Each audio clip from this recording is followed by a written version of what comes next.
संविधान सभाबाट संविधान जारी भएको 8 वर्ष पूरा। आवश्यक कानून निर्माण नहुँदा र नागरिकको मुद्दा सम्बोधन नभएपछि संवैधानिक औचित्यमाथि प्रश्न उठ्न शुरू। विद्यालय शिक्षा विधेयकमा असन्तुष्टि जनाउँदै शिक्षकहरूद्वारा काठमाडौँ केन्द्रित विरोध प्रदर्शन शुरू। सरकारले बोलाएको वार्तामा बस्न भने अस्वीकार।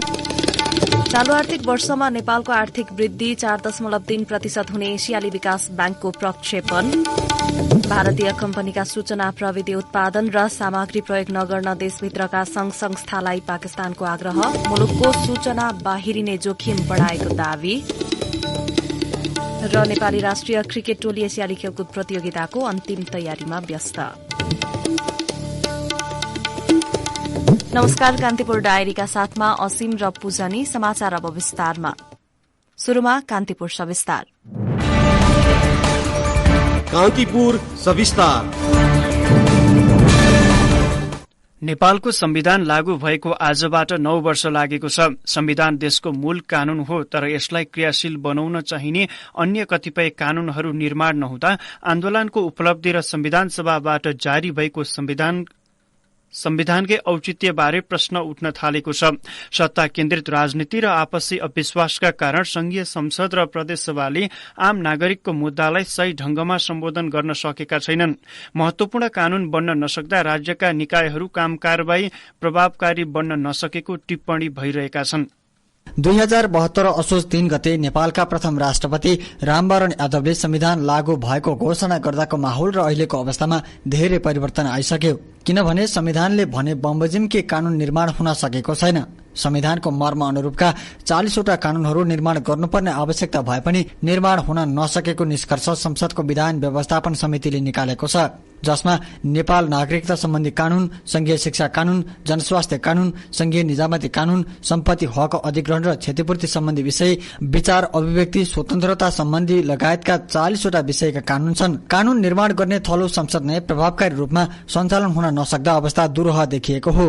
यस्तो अवस्थामा संविधानको भावना अनुसार अब संसदले कानून बनाउने काममा ढिलाइ गर्न नहुने सरकारको नेतृत्वकर्ता दल माओवादी केन्द्रका सांसद माधव सापकोटा बताउँछन्। अहिलेको मूल प्राथमिकता भनेको हामीले जारी गरेको संविधानको भावना, मर्म, स्पिरिट अनुसार कानूनहरूको चाहिँ भटाभट हामीले उत्पादन गर्नुपर्दछ। अघिल्लो संसदले प्रभावकारी ढंगले त्यो काम सम्पादन गर्न सकेन। हामीले पनि यो गएको अधिवेशन त्यसरी सम्पन्न गर्न सकेका छैनौं र द्रुत गतिमा संहितालाई कानून गर्ने र संविधानको भावना र मर्म अनुसारका कानूनहरू संसदले बनाएर जारी गर्नुपर्छ। त्यसो गरेर मात्रै हामीले प्राप्त गरेको उपलब्धिलाई संस्थागत गर्ने, गणतन्त्र र लोकतन्त्रको संस्थागत गर्ने कामको सम्पन्नता हुँदै जान्छ। संविधान निर्माण प्रक्रियादेखि नै नेपालमा अवरोध हुँदै आएको प्रतिपक्षी दल एमालेको निष्कर्ष छ। विशेष गरी मधेस केन्द्रित दलहरूले संविधानमा समेटिएका प्रावधान र मान्यतालाई लिएर संशोधन गर्नुपर्ने अडान लिँदै आएका छन्। वर्तमान संविधान संशोधन बिना कार्यान्वयनमा चुनौती कायमै रहने जनता समाजवादी पार्टी जसपाको तर्क छ। संविधान सर्वसम्मत नभएकाले कार्यान्वयनमा चुनौती देखेको बताउँछन् सो पार्टीका नेता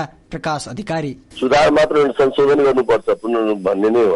बेसिक कुराहरू जुन छन् ती सबै कुराहरू, धेरै कुराहरू जुन उसको लागि आएको हो, जनताको जे अपेक्षा, लोकतन्त्रलाई अझै बढी चाहिँ गर्ने, बढी चाहिँ सुदृढ गर्ने लगायतका जे फन्डामेन्टल कुराहरू छन् त्यसकै मर्मको चाहिँ नै उल्टो छ। त्यसकारणले त्यो त स्वाभाविक हो, संविधान संशोधनै चाहेका छन्। सहमति गर्ने, सम्झौता गर्ने आवश्यक छ भन्ने तर नगर्ने, यो त कमजोरी हो। अपरिवर्तनीय संविधानका कैयन धाराहरू परिवर्तन गर्ने यही संविधानले व्यवस्था गरेको छ। संविधान सर्वसम्मत नभएको भन्दै विरोध गर्ने दलको दोहोरो चरित्रका कारण कार्यान्वयनका सन्दर्भमा राजनीतिक बासिटा देखिएको एमाले सांसद महेश बर्तौला बताउँछन्। उनले भने संविधानको विरोध गरे तापनि संविधान बमोजिम राज्यका विभिन्न संरचनामा सहभागी भइरहनु भएको छ। सरकारमा संविधान बमोजिम शपथ ग्रहण गर्नुहुन्छ, सरकारमा संविधान बमोजिम सहभागी हुनुहुन्छ, विभिन्न ठाउँमा मन्त्रालय मन्त्रीहरू अन्य राजनीतिक नियुक्तिमा सहभागी हुनुहुन्छ, अनि चुनावको बेलामा जाने बेलामा संविधान अपुरो छ भन्दै उहाँले यसलाई पोलिटिकल स्टन्ट गर्नुहुन्छ। यस्तो खालको द्वैत चरित्र नेपालको राजनीतिमा विद्यमान भएका कारणले गर्दा पनि राजनीतिप्रति नागरिकको भरोसा टुट्दै गयो। आफूलाई कुनै एजेन्डा नपाएपछि संविधान जोडेर संविधान संशोधन गर्न पर्ने, यो उपयुक्त छैन भन्ने, अपूर्ण छ भन्ने यो खेती चाहिँ बेठेको हो भन्ने लाग्छ मलाई। 2072 सालमा संविधान जारी हुँदै गर्दा देखिएको हर्ष पछिल्ला दिनमा राजनीतिकरणमा पनि मलिन देखिन थालेको विश्लेषण भइरहेका छन्। संविधानको मर्म अनुरूप काम गर्ने भनिए पनि त्यो कागजमा नै सीमित भएको कंग्रेस नेत्री उर्मिला थपलियाको भनाइ छ। संविधानमा लेखिएका महिला अधिकारका विषय कार्यान्वयनमा आउन नसकेको उनको गुनासो छ। संविधानमा लेख्ने मात्रै काम भयो। लेखिएका कुराहरू, अधिकारका कुराहरू, महिला अधिकारका, महिला समानताका धेरै कुराहरू छन्। ती कुराहरू चाहिँ लेखाइमा मात्रै सीमित रह्यो। आजको सबैभन्दा ठुलो चुनौती नै त्यही नै हो। जति काम हुनुपर्ने काम नै भएको छैन। जुन आशयले, जुन मर्मले संविधान बनाइयो त्यो मर्म अनुरूप चाहिँ केही काम भएको जस्तो चाहिँ मलाई चाहिँ अनुभूति भएको छैन। मुलुकभित्रै कतिपय राजनीतिक शक्तिले संविधान जारी भएको दिनलाई कालो दिन पनि भन्छन्। कुनै पनि विषयलाई लिएर पक्ष विपक्षमा बहस हुनु लोकतन्त्रको सुन्दर पक्ष भए पनि राजनीतिक स्वार्थ पूर्तिका लागि सीमित स्वार्थ समूह लागि पर्नु अर्को दुःखद पक्ष हो। कुनै पनि मुलुकमा संविधान सर्वमान्य नहुने र सर्वमान्यताको आधार नभएको कानूनका जानकारहरू बताउँछन्। संविधानविद टीकाराम भट्टराई नेपालको संविधान अन्य मुलुकको तुलनामा सर्वमान्य रहेको तर्क गर्छन्। उनले भने सर्वस्वीकार्य चाहिँ असम्भव कुरा हो, किनभने संविधान भनेको तत्कालीन आर्थिक सामाजिक चेतनाको मापन गर्ने एउटा कानूनी दस्तावेज भएको हुनाले सबै मान्छे, सबै वर्ग समुदायको चेतनाको स्तर समान हुँदैन। त्यसो भए हुनाले सर्वस्वीकार्य सम्भव छैन र अन्यत्रको संविधानको तुलनामा स्वीकार्यताको मात्रा नेपालको संविधानमा अत्याधिक छ। यसो भन्नुको अर्थ यो संविधानलाई अस्वीकार गर्ने अथवा परिमार्जन गर्न चाहनेहरूको मतलाई बलपूर्वक दमन गर्नुपर्छ भन्ने कुरा गलत हुन्छ। संसदको विधायन समितिले सरकारलाई संविधान अनुसार बन्नुपर्ने कानूनहरूको निर्माणका लागि शीघ्र विधेयक तर्जुमा गर्न सुझाव दिएको छ। संविधान जारी भएको 8 वर्षको बीचमा 2वटा संघीय र स्थानीय तहको निर्वाचन समेत सम्पन्न भइसकेको छ। संविधान जारी भएपछि नेपालमा लागू भएको संघीयताले गाउँ गाउँमा सिंहदरबारको नारा दिएको छ। तर स्थानीय तहका सरकारले प्रदान गर्ने सेवामा भने आम नागरिक अझै सन्तुष्ट हुन सकेका छैनन्। संविधान कार्यान्वयनको विषयमा अझै पनि जिम्मेवार निकाय गम्भीर नदेखिएको कानूनविद भट्टराई बताउँछन्। अधिकार हामीले गाउँ गाउँमा पुर्यायौं, संविधान मार्फत भनिएको छ, तर त्यो अनुकूलको अभ्यास हुन सकेको छैन र केही विरोधाभासपूर्ण पनि देखिएको छ। यो विरोधाभासपूर्ण अवस्था देखिएको छ। यसको कारण पनि फेरि सरकार नै हो। सरकारले कानून बनाउँदाखेरि, संवैधानिक सुधार गर्दाखेरि सरकारवालासँग पर्याप्त छलफल नगरेर, जनतासँग डायलग नगरेको कारण संविधानले अधिकार पुर्याएको छ, तर त्यो अधिकार कार्यान्वयन गर्ने क्षमताको विकास राजनीतिक दलहरूले गर्न सकेका छैन। संविधानले निर्दिष्ट गरेका व्यवस्थाको कार्यान्वयनमा दलहरूको सक्रियता र प्रशासनले कार्यान्वयनको पक्षलाई महत्वपूर्ण योगदान पुर्याउने भए पनि संविधानको सबैले महसुस गर्न सकेका छैनन् भने नीति निर्माण तहमा रहेका राजनीतिक दलहरू सत्ता केन्द्रित राजनीतिबाट माथि उठेर जनजीविकाको विषय र आम नागरिकको हितमा उभिन सके मात्र पनि संविधानको कार्यान्वयनमा उचाइ थपिन सक्छ। संविधानलाई जीवन्त राजनीतिक र कानूनी दस्तावेज भनिन्छ, तर त्यसका धाराहरूमा समेटिएका शब्दहरूमा प्राण भर्ने भनेको संविधानले कल्पना र व्याख्या गरेको कानूनको निर्माणले नै हो। त्यसैमा हामी कहीँ कतै अल्झिए जस्तो भएका छौं। रेडियो कान्तिपुरका लागि नवीन कोइराला। कान्तिपुर सविस्तार।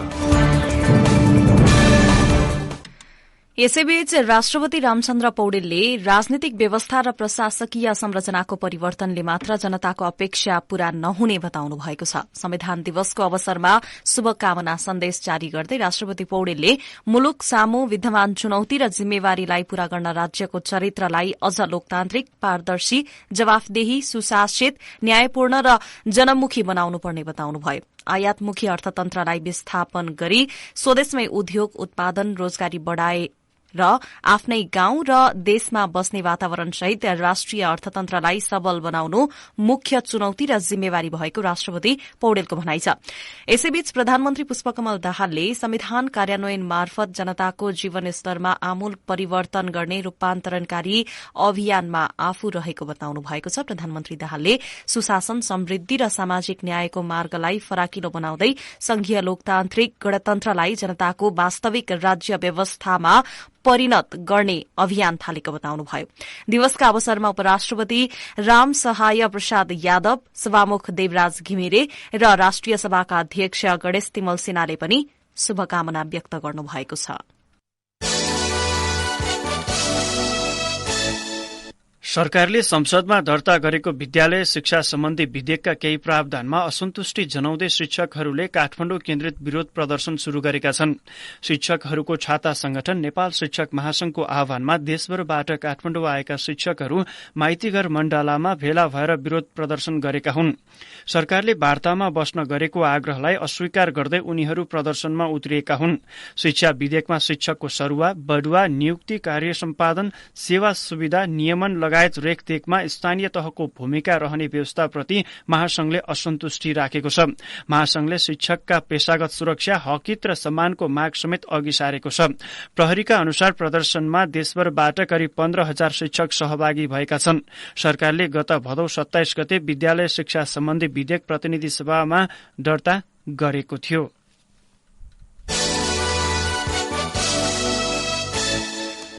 एसियाली विकास बैंक एडीबीले चालू आर्थिक वर्षमा नेपालको आर्थिक वृद्धि 4.3% हुने प्रक्षेपण गरेको छ। बैंकले सार्वजनिक गरेको प्रतिवेदनमा सन् 2023 सेप्टेम्बरसम्म नेपालको आर्थिक वृद्धि 1.9% रहेको उल्लेख छ। यस्तै गत आर्थिक वर्ष भारतको आर्थिक वृद्धि 6.3% थियो भने चालू आर्थिक वर्षमा 6.7% रहने प्रतिवेदनमा उल्लेख छ। यस्तै दक्षिण एशियामा गत आर्थिक वर्ष मालदिप्सको आर्थिक वृद्धि सबैभन्दा धेरै 7.1% थियो। चालू वर्ष पनि मालदिप्सकै सबैभन्दा धेरै 6.9% रहने अनुमान छ। कान्तिपुर डायरीमा अब ब्रेकको पालो। ब्रेकपछि कान्तिपुर डायरीमा अब बाँकी प्रसंग। 4 देशका भन्सार अधिकारीहरूको छलफलले सीमावर्ती क्षेत्रका भन्सार प्रशासनसँग सम्बन्धित समस्या पहिचान गरी एक अर्काले सहजीकरण गर्दै लैजाने निर्णय गरेको छ। दक्षिण एसियाली उपक्षेत्रीय आर्थिक सहयोग शासकको पहलमा झापाको धुलाबारीमा सम्पन्न नेपालसहित भारत, बंगलादेश र भूटानका सीमावर्ती भन्सार अधिकारीहरूको 4औं बैठकले समस्या समाधानको लागि सहजीकरण गर्ने निर्णय गरेको हो। बैठकले बंगलादेश, भूटान, भारत, मालदिप्स, म्यानमार, नेपाल र श्रीलंका बीच क्षेत्रीय समृद्धि प्रवर्धनसँगै आर्थिक अवसरको पहिचान गर्ने लक्ष्य राखेको छ। मेची भन्सार कार्यालयका प्रमुख रामप्रसाद रेग्मीले व्यापार सहजीकरणका लागि पहल गर्ने विषयमा 4 देशका भन्सार अधिकारीबीच सामूहिक समझदारी भएको जानकारी दिनुभयो। बैठकमा बंगलादेश, भारत, नेपाल र भूटानका 18 जना प्रतिनिधि सहभागी थिए।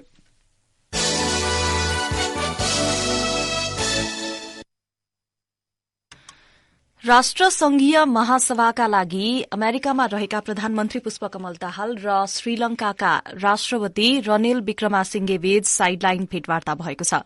प्रधानमन्त्री दाहाल र राष्ट्रपति विक्रमासिंघे बीच दुवै देशका उच्चस्तरीय प्रतिनिधि सहित न्यूयोर्कमा भेटवार्ता भएको हो। दुई मुलुक बीचको कूटनीतिक र आर्थिक सम्बन्धलाई थप प्रगाढ़ बनाउने विषयमा महत्वपूर्ण छलफल भएको प्रधानमन्त्री दाहालको सचिवालयले जनाएको छ। नेपाल श्रीलंका बीच सन् 1957 जुलाई 1 मा कूटनीतिक सम्बन्ध स्थापना भएको थियो। त्यसयता दुई मुलुक बीच आपसी सद्भाव, समझदारी र सहयोगमा केन्द्रित हुँदै आएको छ। राष्ट्रपति विक्रमासिंघेसँगको भेटमा प्रधानमन्त्री दाहालले नेपालमा श्रीलंकन लगानी र पर्यटन भित्र्याउने विषयमा छलफल गर्नुभएको उहाँको सचिवालयले जनाएको छ।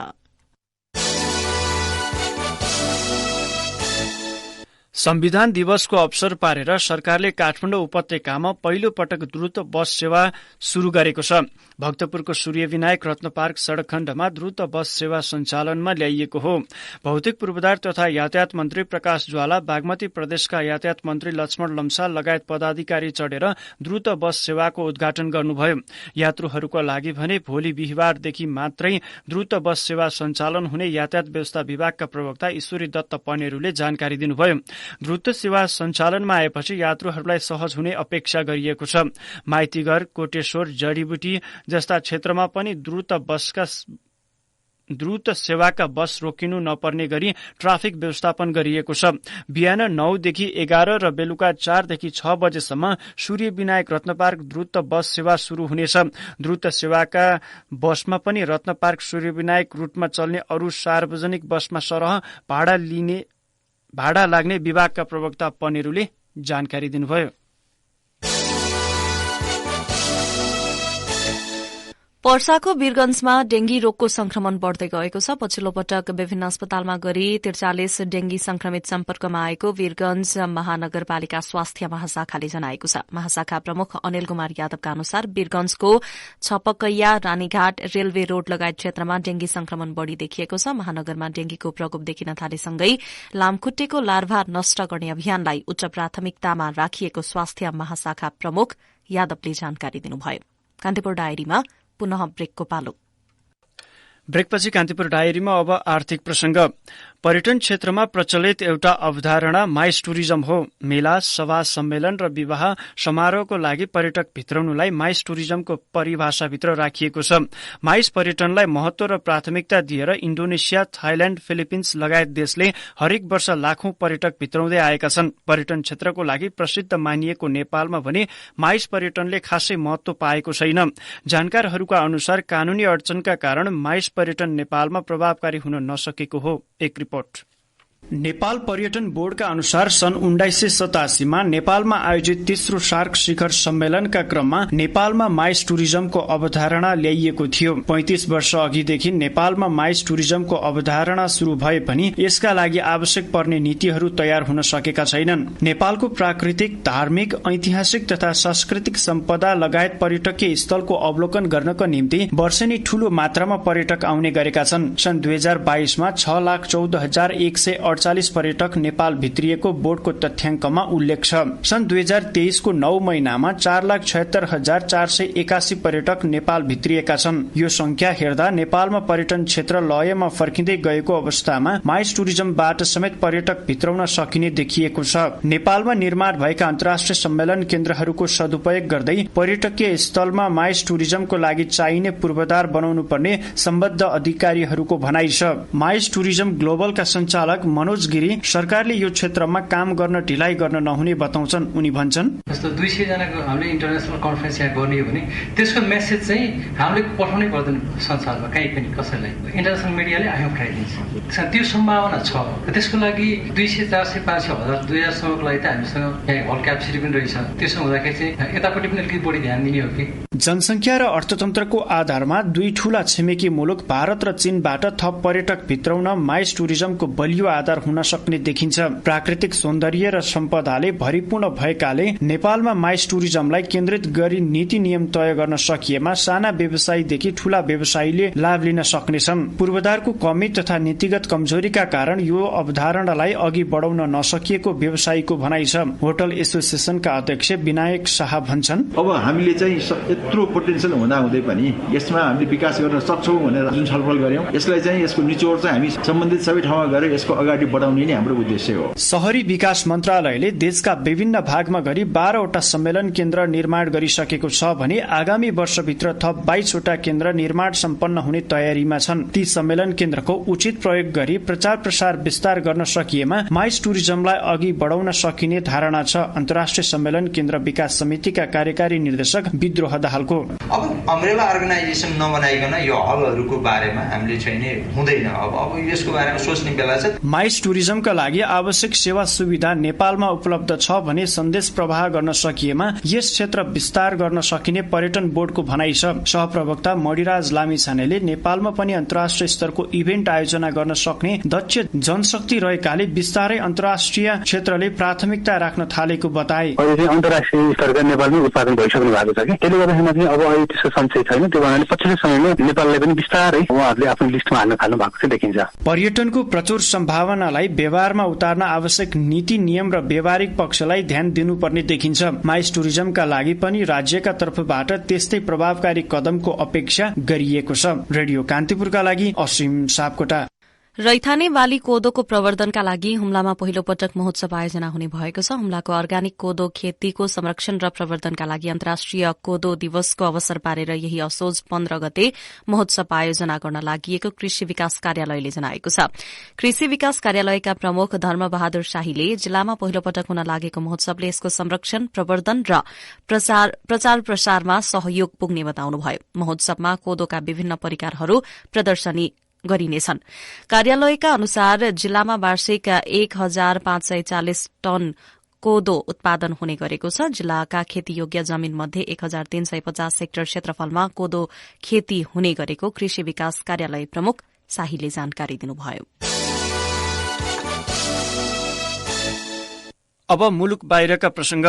पाकिस्तान सरकारले सबै संघ संस्थाहरूलाई भारतमा निर्मित कृत्रिम बुद्धिमत्ता अर्थात आर्टिफिशियल इन्टेलिजेन्स एआई सम्बन्धी प्रविधि र सामग्री प्रयोग नगर्न आग्रह गरेको छ।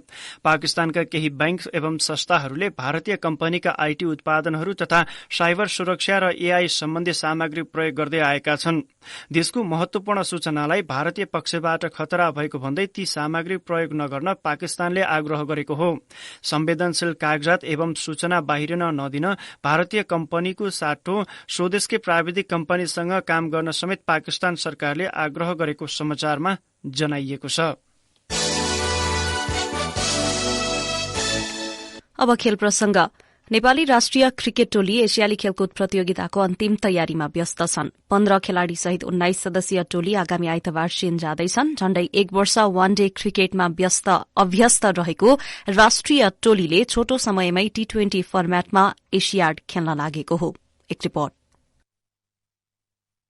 एशियन गेम्समा नेपालले क्रिकेटतर्फ तेस्रो पटक सहभागिता जनाउँदैछ। यसका लागि लामो समय टोली बाहिर रहेका 3 खेलाड़ी समेट्दै मुख्य प्रशिक्षक मोन्टी देसाईले 15 सदस्यीय टोलीको घोषणा यस अघि नै गरिसकेका छन्। टोलीमा विनोद भण्डारी, विवेक कुमार यादव र अविनाश बोहराले पुनरागमन गरेका छन्। यी 3 खेलाड़ीलाई नेपाल क्रिकेट संघले 1 महिने अभ्यासका लागि भारत पठाएको थियो। यसअघि पनि एशियाड खेलिसकेका विनोद भन्छन्, खेल्दा त आफूलाई चाहिँ जहिले पनि कम्फर्ट नै लाग्छ हैन। खाली टाइममा पनि खेलिरहेको थिएँ, त्यसले गर्दा चाहिँ फरक देखिन्छ भन्ने चाहिँ छैन। धेरै सजिलो भइरहेछ इन्डियाको ट्रेनिङमा चाहिँ। दिनमा 2टा म्याच खेलिरहेको थिएँ T20 को। मेडल भनेको मेडल हो हैन, कन्ट्रीको लागि मेडल भनेको त एकदमै महत्त्वको कुरा हो हैन। कोरियामा खेल्दाखेरि एक गेमले गर्दा हामी अलिकति पछाडि परेछ, नत्र त्यहाँ चाहिँ मेडल आइसकेको थियो हैन। अब अहिले पनि हामी मेडलको लागि नै खेल्ने हो र अब फर्स्ट राउन्डबाट त इजी नै छ, त्यस्तो गाह्रो छैन। तर सेकेन्ड राउन्डबाट चाहिँ अलि टफ नै गेमहरू हुन्छ। अब अलिकति पुश गरेपछि सबैले त्यस्तो गाह्रो चाहिँ हुन्छ जस्तो मलाई लाग्दैन। एशियाडलाई नेपाली टोलीले विश्वकप छनौटको तयारीका रूपमा लिएको छ। एशियाड पछि राष्ट्रिय टोलीले आगामी अक्टोबर-नोभेम्बरमा घरेलु मैदानमा T20 विश्वकप छनौट खेल्नेछ। पछिल्लो वर्ष वन डे फर्मेटमा खेलिरहेको नेपाली टोली छोटो समयमै T20 फर्मेटमा फर्केको हो। एशिया कप क्रिकेटमा बलिया इण्डिया र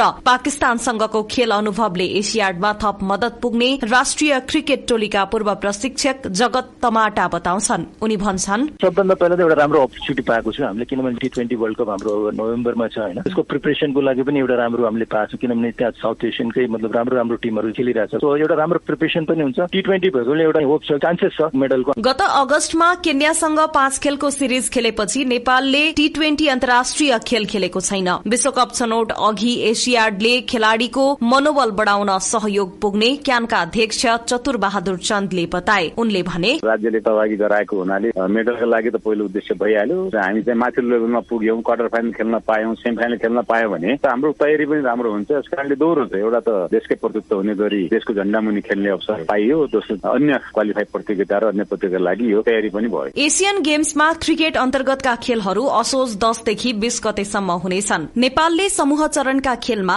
असोज 10 गते मंगोलिया तथा 14 गते मालदिप्ससँग खेल्ने तालिका छ। सन् 2010 मा चीनमै भएको 16औं संस्करणमा डेब्यू गरेको नेपाली क्रिकेट टोली 17औं संस्करणमा पनि सहभागी बन्यो। अघिल्ला संस्करण सहभागितामै सीमित बनेको नेपालले यस पटक क्रिकेटबाट पदकको आशा राखेको छ। रेडियो कान्तिपुरका लागि पूजनी श्रेष्ठ।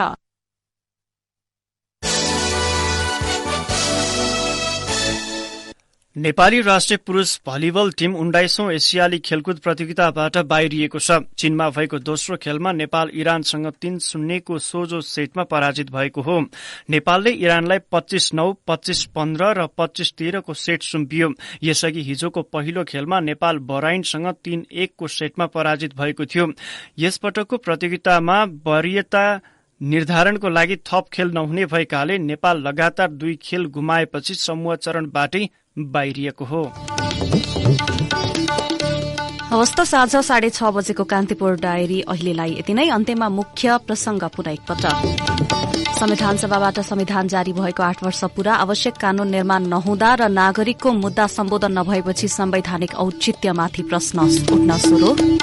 विद्यालय शिक्षा विधेयकमा असन्तुष्टि जनाउँदै शिक्षकहरूद्वारा काठमाडौँ केन्द्रित विरोध प्रदर्शन शुरू। सरकारले बोलाएको वार्तामा बस्न भने अस्वीकार। चालू आर्थिक वर्षमा नेपालको आर्थिक वृद्धि 4.3% हुने एसियाली विकास बैंकको प्रक्षेपण। भारतीय कम्पनीका सूचना प्रविधि उत्पादन र सामग्री प्रयोग नगर्न देशभित्रका संघ संस्थालाई पाकिस्तानको आग्रह। मुलुकको सूचना बाहिरिने जोखिम बढ़ाएको दावी। र नेपाली राष्ट्रिय क्रिकेट टोली एसियाली खेलकुद प्रतियोगिताको अन्तिम तयारीमा व्यस्त। हवस् यिनै प्रसंगसँगै कान्तिपुर डायरीको यो बुलेटिन सकियो। असीम र पूजनी विदा हुन्छौं। नमस्कार।